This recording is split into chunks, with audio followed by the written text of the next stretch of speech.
Tere päevast, hea rahvas! Lubage Eesti Konservatiivse Rahvaerakonna poolt tänada teid selle aplausi eest, sest see ei ole minu teela üksipäini. Siia selle tänu sõnad tegelikult peab kuuluma Eesti Konservatiivse Rahvaerakonnale. Aga lisaks sellele tahaksin ma öelda veel ka seda, et EKRE tahab rahvast tänada ka veel omal moel. Te kõik kindlasti mäletate neid aprillikuiseid sündmuseid, mis toimusid siis Toompeal, kus rahvas kogunes kaitsma oma põhiõigust olla vabas riigis, mis ei ole politseiriik. Ja te tegite ära meeletu töö, seisite üksipäini politsei valve all, seisite söömata, tihti ka joomata, sellepärast et teil oli tähtsam Eesti riik ja tema tulevane saatus. Ja see, et kogu rahvas koondus ühtseks, näitas juba ka seda, et seal ei olnud ainult eesti keelt kõnelev elanikkond, seal oli venekeelne elanikkond, seal oli soomlasi ja isegi Pakistanist olid inimesed tulnud, kes ütlesid, et uskumatu, mis riigis te elate, te saate oma Riigikogu ees meelt avaldada. Ja teie sõnum oli selline, et valitsev klikk, ma nimetan seda sellise sõnaga, Keskerakond ja Reformierakond oli sunnitud minu teada esimest korda ajaloos minema läbirääkimistele opositsiooniga, et natukenegi oma mainet säästa. Teil ei olnud seal püsse, granaate ega muid militaarset atribuutikat. Teil oli vaba sõna, teil olid plakatid ja tänu teile on rahvas jätnud trellide taha veel ainult Keskerakonna ja Reformierakonna.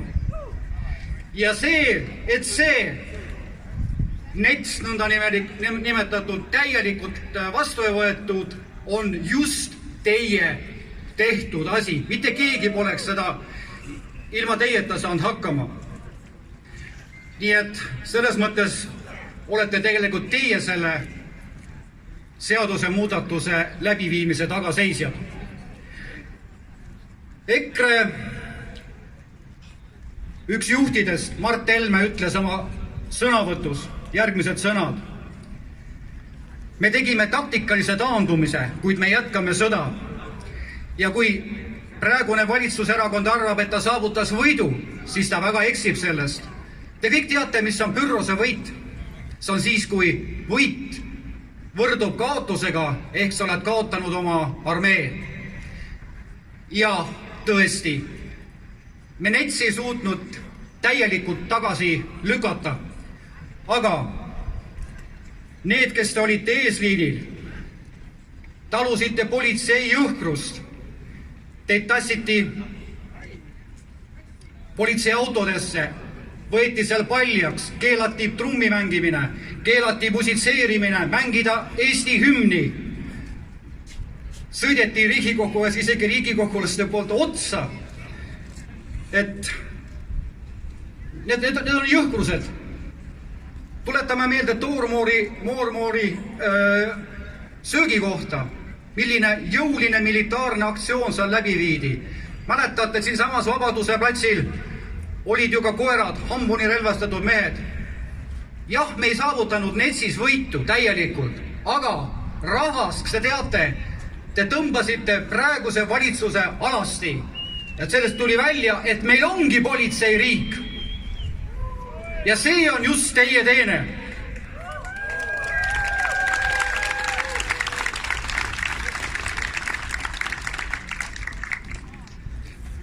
Ja mis ütleb siis meie mida ütlevad siis meie valitsus? Kaja Kallas ütleb, et tema ei tea midagi, tema ei olnud kohal. Siseminister ütleb, et mina ei andnud käsku, et see tuli kuskilt väiksemalt ülemuselt, Põhjapolitsei prefektuurist. Politseiameti peadirektor räägib sama meelt, sama juttu, aga kui me läksime lõpuks detailidesse, hakkasime uurima, mis toimub tegelikult, siis tuli tegelikult selgelt välja, et seda kompotti juhiti kõige kõrgemalt tasemelt. Ja kui peaminister ei tea, mida tema alluvad struktuurid teevad, siis kas meil on sellist peaministrit vaja?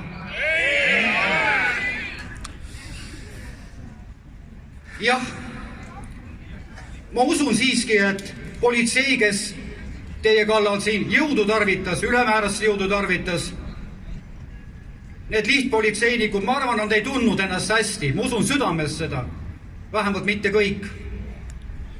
Nad olid, ma usun, et nad ei tundnud ennast hästi ja ma jään selle juurde, te võite mulle vastu vaielda. Aga ma kutsun siiski ka politseid mõtlema selle peale, et iga käsk ei ole alati täitmiseks, kui see on põhiseadusega vastuolus. Et ka siin on teil mõttekoht, aga me usume veel oma politseisse. Mis ma tahan selle pisikese tänusõna jutuga öelda on see, et just see teie väike hulk, kes te siin praegu olite, näitasite tegelikult seda, et kõrgem võim Eestis on rahvas. Vaadake, kui vähe meid tookord oli. Aga kui me koondume, nii nagu sellel samal pildil seal seina peal, vaadake, palju seal rahvast, siis ei püsi ükski valitsus enam nii sellisel hulgal ja nii kaua, kui rahvas seda ei soovi. EKRE igatahes tänab teid ja kummardab teie ees.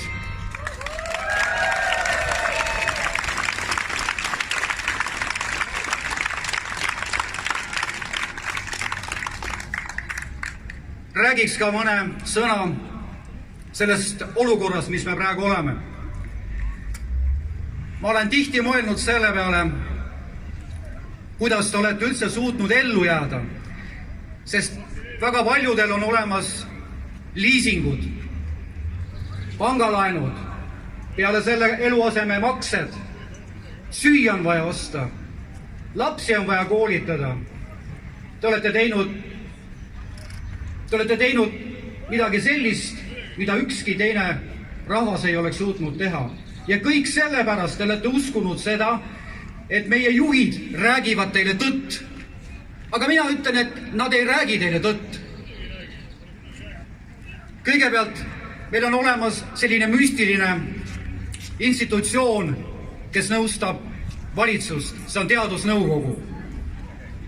Vähemalt mina olen aru saanud niimoodi, et teadusnõukogu räägib ühel päeval üht, maskid ei aita viiruse leviku eest, läheb mõni aeg mööda, ütleb, et ainult maskid aitavad, kandke neid. Kuidas ma saan usaldada inimesi, kes ühel hetkel valetab ju? Ma ei tea, aga minu jaoks on mask meenutab natukene ühe vene arsti poolt öeldud sõnu,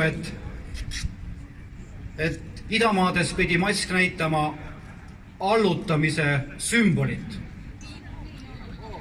Aga ma arvan, et kogu selle piirangute põhinumbriks on ikkagi selline asi nagu PCR-test. Ma arvan, et enamus teist siia kogunetud teate, mis asi on PCR-test. Vähemalt enamus, ma loodan. PCR-test on see test, millega me paljundustsüklite arvuga teeme kindlaks, kas see inimene võib olla nakatunud või mitte.